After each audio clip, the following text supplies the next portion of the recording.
Hello, everyone. This is Shelly O. Brooks in the Red Room, along with Dominion Council Entertainment. I am excited to come to you from a new segment of our media productions. Welcome to Tea with Shelly B.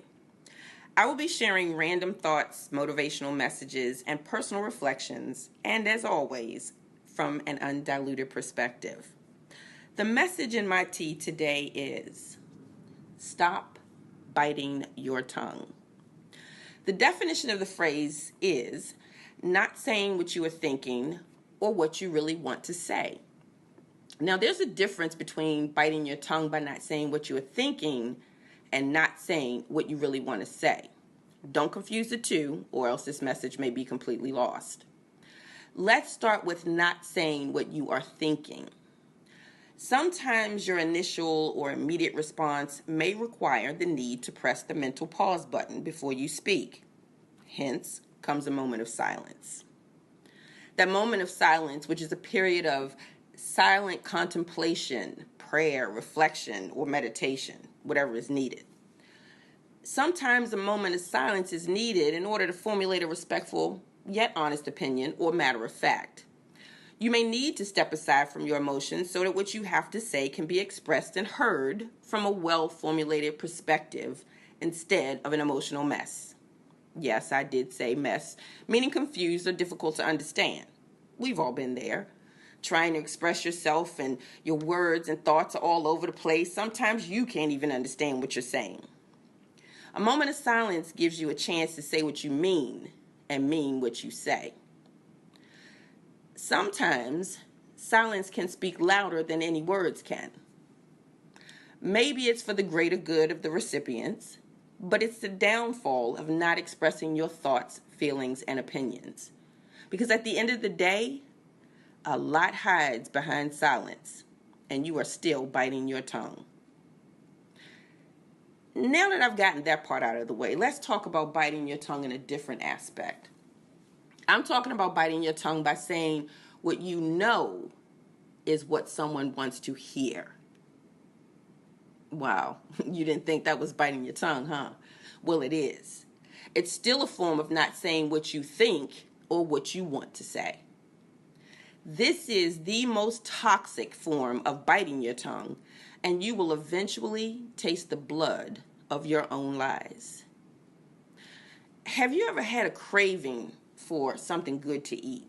That powerful desire for something that you know will give your culinary desire pure pleasure. You finally give into that craving to experience what it is that you desire. Once it's placed before you, the sight and smell confirms what you are about to experience, even before you taste it. You know you are about to experience pleasure. As soon as the first bite touches your tongue, it begins to satisfy the craving. The euphoria begins. Then, in the midst of the experience, you bite your tongue. You can't even speak. You pause and process the pain, which has consumed the pleasure. But do you stop eating? Most likely not. See, your mind tells you that you can still enjoy it, but your tongue tells you something different. Your mind and your tongue are no longer synonymous, but you still continue eating, even though the taste is not the same. You then again tell yourself it is. It does taste the same, but it doesn't. You're not really enjoying the experience of the craving anymore, but you make yourself believe you are, and you keep eating, even though biting your tongue ruined the experience. See, when you constantly say what someone wants to hear, guess what happens?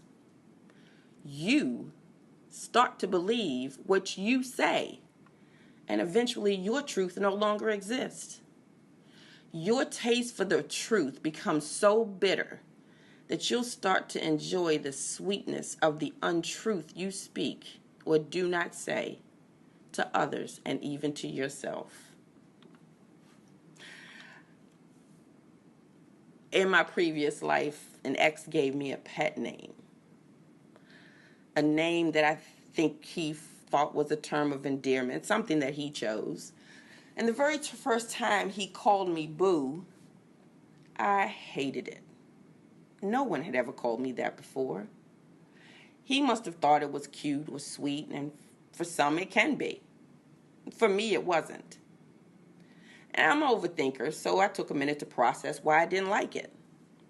I heard other men call their woman that same name, and they smiled and felt endeared by the term, but I just didn't. After thinking about it, I still didn't like it.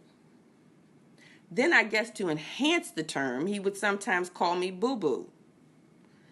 I hated that even more.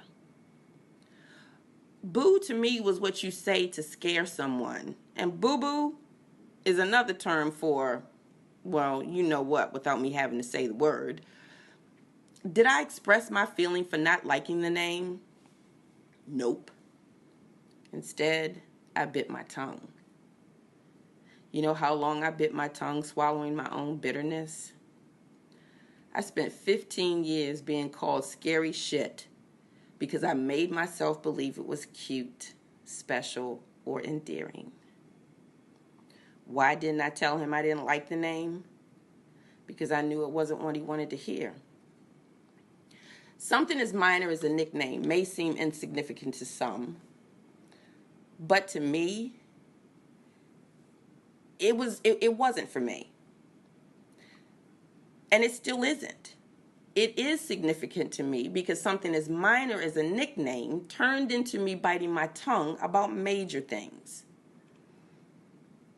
FYI, no one calls me scary shit anymore because I don't bite my tongue. See, every time you tell someone yes when you want to say no, you're biting your tongue. When you give of your time when you don't want to, you're biting your tongue.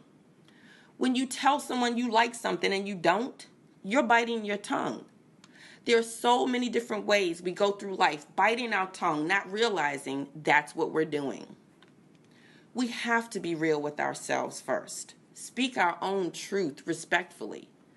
Don't expect the truth from others, yet bite your tongue and speak what someone else wants to hear or remain silent. Your truth and someone else's truth, it can be completely different. You don't have to agree. But if we speak the truth to ourselves and others, no one can ever say you bit your tongue and did not tell your truth. Just because it's not spoken does not mean there is truth. Many lies hide behind silence.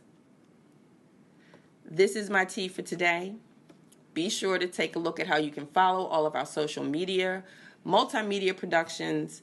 Please feel free to comment, and we appreciate your support by joining and liking all of our social media pages. Thank you for listening, and I look forward to having tea with you again. Mwah.